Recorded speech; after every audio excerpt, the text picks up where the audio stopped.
today I want to talk about travel planning. If you've checked out my blog, my favorite job title is mom.com, you can see I have a whole section devoted to traveling. And I talk about flying with a baby, staying in a hotel with a baby, flying while you're pregnant, doing different trips with your family. And there's tons of detail in those posts, so I encourage you to go check them out. But they all have one thing in common, and that is you have to have a plan. You have to have a plan on how you're going to manage this trip. Maybe you used to be one of those people that was just sort of we'll go with the flow, have a general idea of where we want to go. But if you have a baby or a toddler or just a young child in general, that doesn't work anymore. You really have to have some more structure to this trip for it to be a fun trip for everyone. But I used to be that person, and I really am not very good at planning. So I wanted to make a planner that actually worked. And all the ones I found, yeah, they helped you sort of plan out your trip a little bit, but they did not take into account anything that had to do with traveling with young kids. And there's so much extra planning and extra thought that needs to be considered with that. So I really wanted to come up with a travel planner that would hit all of those points and all the little tiny details that families need to consider. So I went ahead and created one. So today I'm super excited to walk you through all the different pages in my travel planner and sort of what I was thinking as I created each one. So here we are. I put it in a nice binder, and I made this as a PDF so that you can download it and print it, and you can print as many copies of each page as you need or want, and you can keep using it for multiple trips and just print new versions of it. And then keep it in a binder, keep adding pages. So first, I have a cover page. And I decided I wanted to make two different styles. I couldn't decide which one I liked best, so I figured I would give you guys both styles and let you decide, and you can use whichever one you like. So I have the first one that says, "Our next adventure is only a plan away," and with a picture in the background. And then I have the same saying, but with a more sort of whimsical background. So whichever one your taste is, it depends on the day which one I like the best. And then, because we like to keep track of travels, I have places where we've been calendars, or maps. So I have a United States one where you can color in all the states that you've been to with your family. And then I have a world one. So you can start off with your goal of a single country, and you can expand to the world, marking off areas. This is great if you have older kids, because then they can start to get some geography, perception, and visually see all the places they've gone. So these are great to just have at the beginning of your travel planner, and then you can keep putting your trip plans in behind this. So then we have a trip cover page, and this is what will allow you to separate out each individual trip. So we have a nice quote, and then you can put in where you're going and what month you're traveling in to put that, and that's going to be the cover to introduce this is our trip. That's the very basic concept of planning. So then I start off with my checklist, and this will guide you through the planning process. So that's why it's at the very front. You can keep referring to it. It's handy. It's got great check boxes, and it's broken down into 3 sections. So you have a getting started section that includes really the basic concepts of planning. You have an initial planning, so planning your hotels, planning your flights if you're going to fly, your road trip plan would also be the initial planning, and then the details. So down to exactly what you're going to do when you get to the destination and all the little minor details. I also have a blank calendar page, so you can write in whatever month it is you're going to be traveling, and you can put in the dates, and then you can actually visually see on a calendar how it lays out over the course of the week with regards to your trip. The travel roster. Because when you're starting to plan your trip, you really need to consider who's going. Is it just going to be your immediate family, or are the grandparents going? Are your friends going? Are your siblings going? So how big of a family trip is this going to be? And here, you can fill it out, each person, and again, if there's more than 6, just print another copy of the page, and you can put the name, the age, favorite things. This will give you some brainstorming for any ideas of travel entertainment or things that that particular person might want to do. Special considerations, like, does grandma have issues walking for long periods, so you need to build in rest times? Or does your baby need to get in a nap every day? Those are things that you want to consider as you're sort of planning out what you're going to do. So we're just going to sort of write those down here for everyone. And then you have a spot for additional notes. So anything extra, like one of your children really wants to make sure that they see as many Disney princesses as possible on your Disney trip. Or someone wants to go swimming, or any special notes, considerations, requests that they have. So you can keep this all here, and that gives you a way to consider everyone's input and everyone's requests and keep that in mind as you plan. We have brainstorming, because when you're just in the initial stages, you know where you're going, you have a basic idea of when you're going, and you know who's going.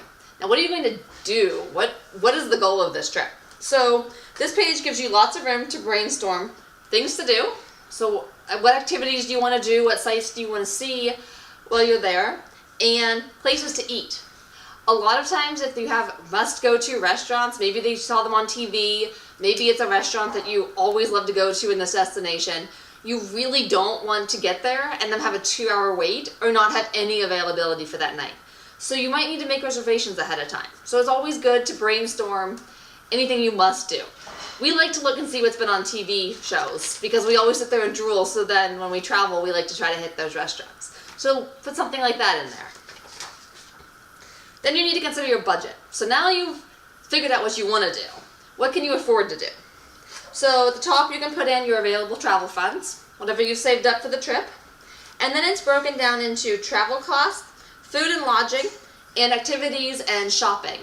And shopping includes gifts and souvenirs as well as things that you need for your trips.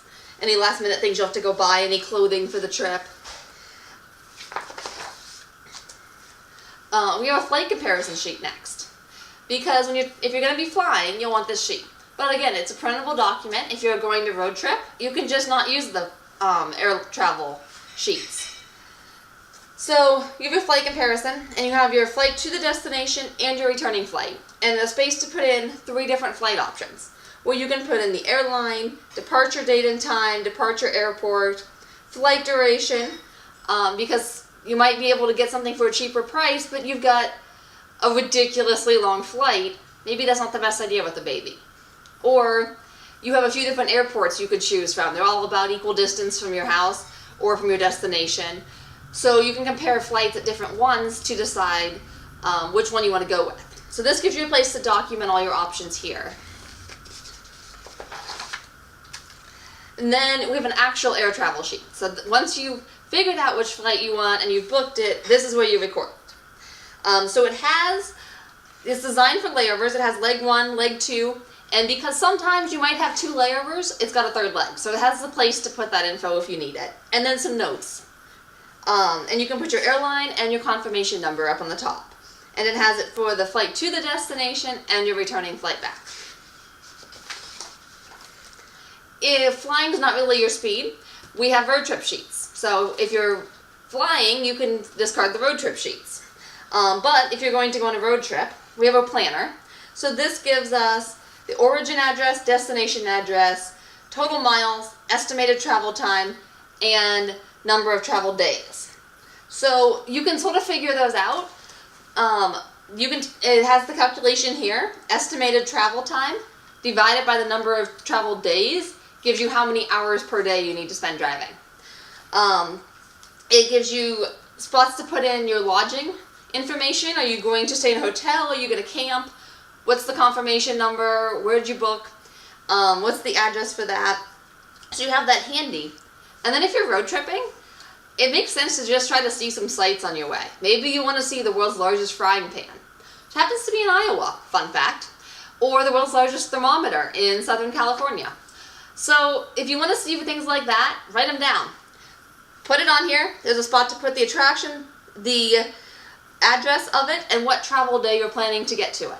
So you can keep tabs on all those, have all the information handy, and make that trip go smoothly and see everything fun you want to see on the way. Now this page is stuck in the middle of the road trip section, but it actually could apply to the flag too. It's a place to brainstorm travel entertainment ideas. Family travel means we've got to keep the kids entertained for what could possibly be a very long flight or a road trip.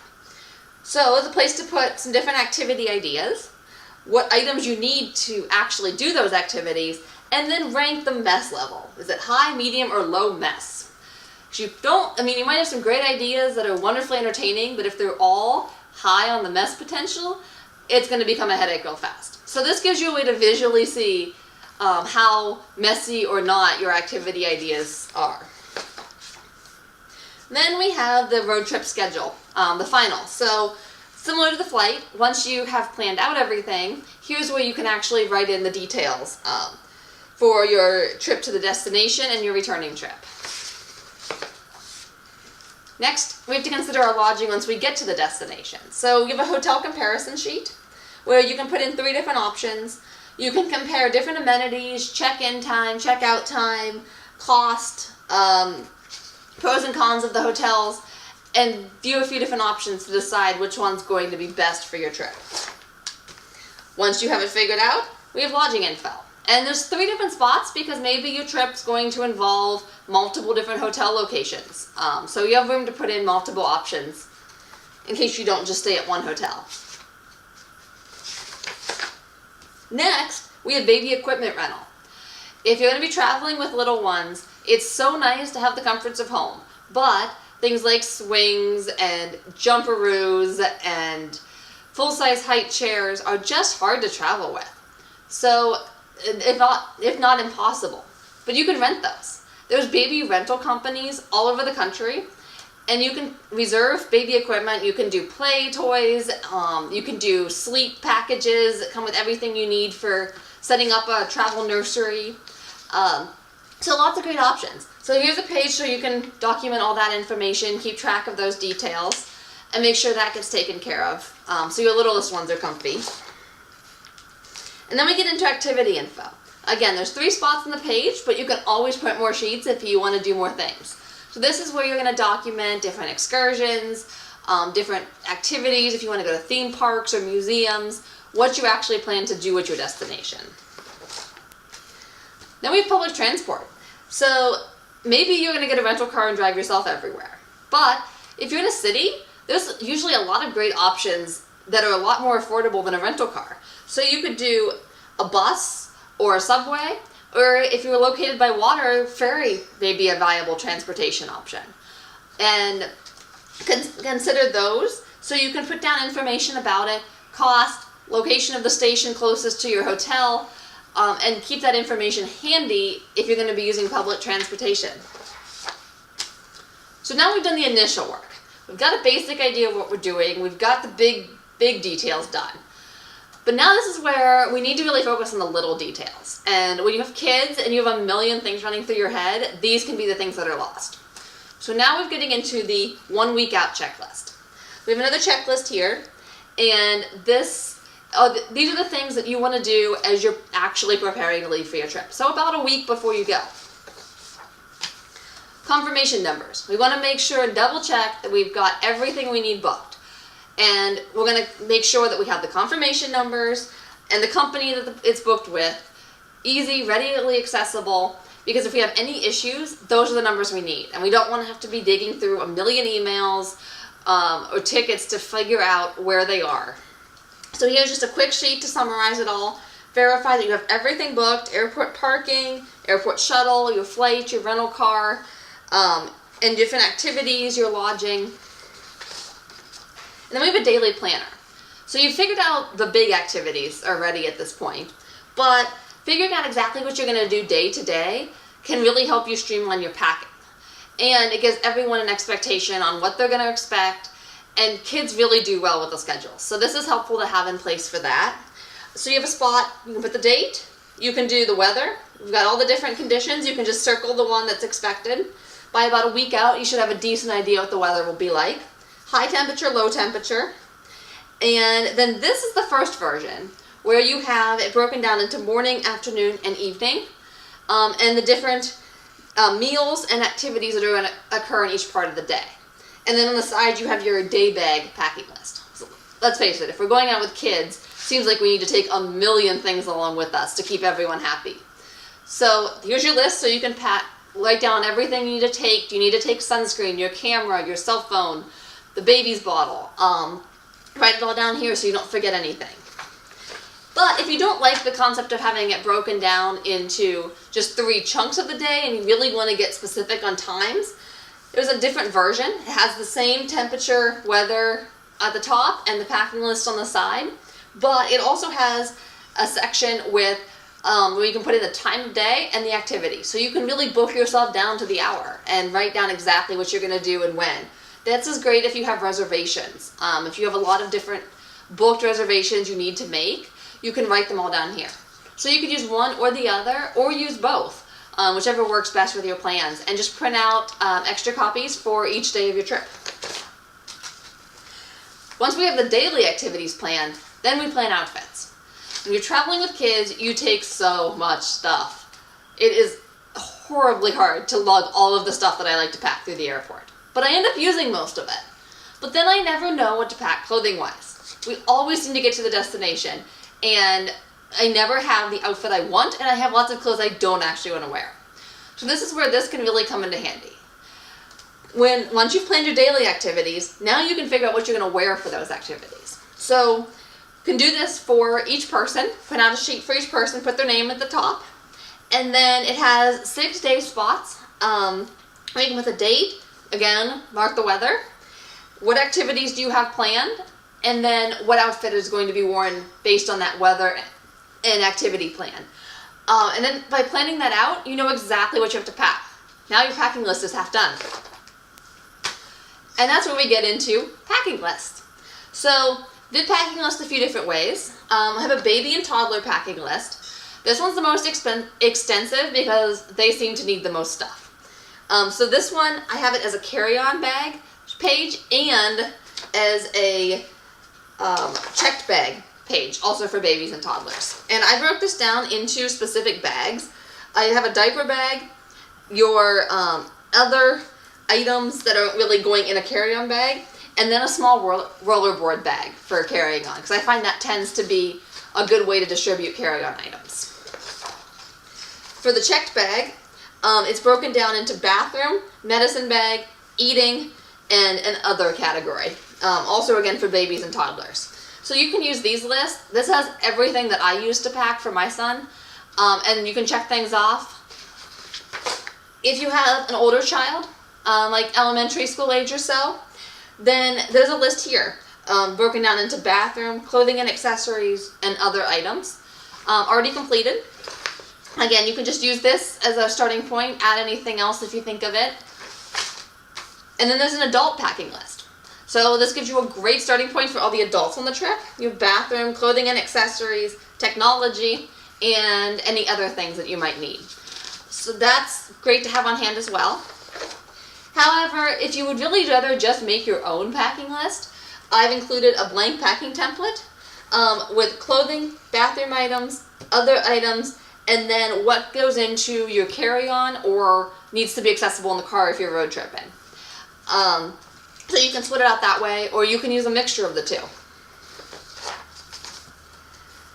Then, pre-travel shopping list, because when we're going on a big trip, there's always stuff that somebody needs. If nothing else, you need bathroom items in travel size. Seems like we always need things.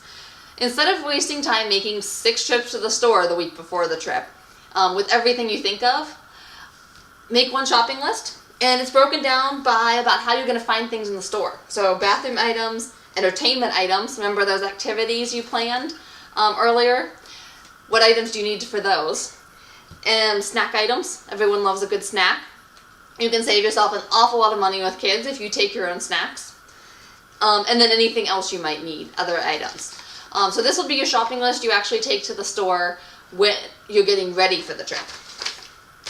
Then we have pet sitter information. You don't want to forget about your little fur babies. So if they're going to a boarding kennel, maybe you don't need a whole lot of information to provide them. But if you're having someone come to your house and be a pet sitter, you really need to give them the info about exactly what they need to do. So you have pet information, the place to put in the information for each animal, any feeding info, medication info that they may need. Then you have house information. If you want them to come and hang out with your cats, it might be nice to provide the Wi-Fi connection info. Maybe they might need the landline phone number, an alarm code if you have an alarm on your house. So you can provide all that right here. The code if your door has a coded lock. And then emergency info. We don't want anything to happen, but just in case, the info for your vet clinic and for the preferred emergency clinic. So they have that handy if they need it. And then contact info for you so that they know exactly how to reach you while you're gone.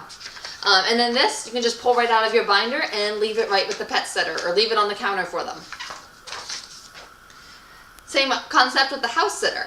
If you're having somebody come by and check on your house, maybe you have some tasks you want them to do. Maybe you want them to take out the trash on a certain day for you. Or you need them to contact the pet sitter if they're going to be overlapping. So you can write down the tasks that you need. Those, again, your house information, so your Wi-Fi info and your password codes. The emergency contact info to get a hold of you guys, and then a space for any additional information you may need. And then emergency contacts. Now, this is the sheet that you give to a friend or a neighbor or a family member that's staying home, or you can make copies and give it to multiple people. And this is the info on how people can contact you in the case of an emergency. So your contact info, and it's got spots for 2 different adults. The contact info for your pet sitter and your house sitter. Maybe you have a family member who needs to get access to your house. They could contact the pet sitter or the house sitter in that case. And then you can put in where you're staying. So it has up to 3 different locations. So if they would need to reach out to you by contacting your hotel, they could do that. Then we have an important phone number sheet. This is for you to keep, and this is for you to take along with you, because you want to have these numbers handy. And maybe your cell phone dies, or you don't want to start Googling when you need a phone number right now. So it has places to put 2 different emergency contacts. You can put the info for your house sitter, your pet sitter, your neighbor. So if you have a close neighbor who can come check on your house or look into anything. An advice nurse hotline. If you have kids, chances are good their pediatrician has an advice line. So you can call when they have a fever and the nurse can give you some ideas on what to do and tell you if you need to take the child to a doctor. So that's really helpful. I can say from experience, it's great to have when you're traveling and you end up with a sick kid. So write that down, include it, take it along, and then there's another spot for you to fill in any other numbers that you think you need.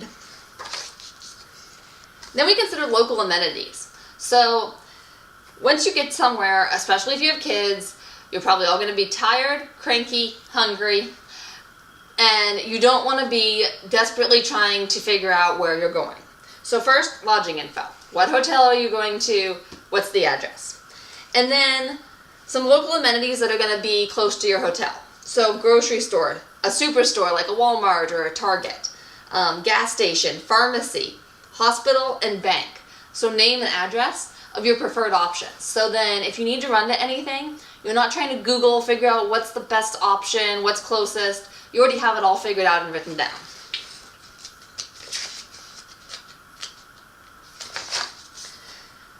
If you're traveling internationally, we have the same local amenities concept, but we also have a spot for currency exchange, because you're going to want to know if you are going to be, how much you're going to be exchanging currency-wise. So you have a spot to put what the equivalent currency is.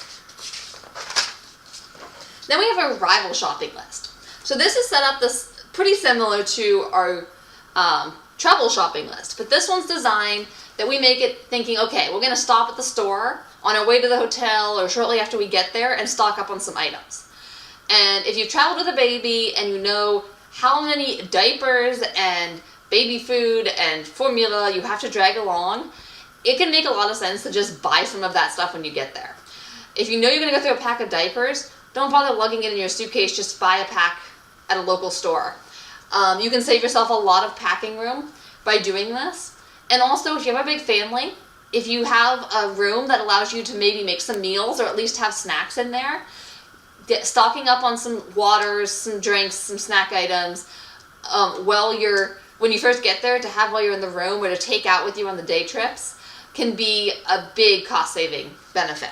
So here you can add meal items, snack items, bathroom items, and anything else you might need when you get there. So you have the shopping list ready, so you can follow the address you already wrote down on the local amenities sheet, head to the nearest store, run in, grab the items on your shopping list, and be on your way. And that brings us to our last minute checklist. So now you've done all the planning, you're all packed, ready to go, and you're getting ready to walk out the door and you're like, what am I forgetting? So here's your checklist for that. So you can go through, this is a little task to do before you leave. Taking out all the trash, adjusting the thermostat, making sure you held your mail, double checking that you don't have any delays on your flight status, because why leave early for the airport if your flight's going to be delayed 3 hours? Make sure your suitcases weigh less than the airline maximum. Make sure that you did check off that packing list completely. Make sure all appliances and lights are turned off before you leave. Do all these double checks, and then you're not at the airport thinking, did I turn off the Keurig, or did I unplug my flat iron? So you have that right here to do the check.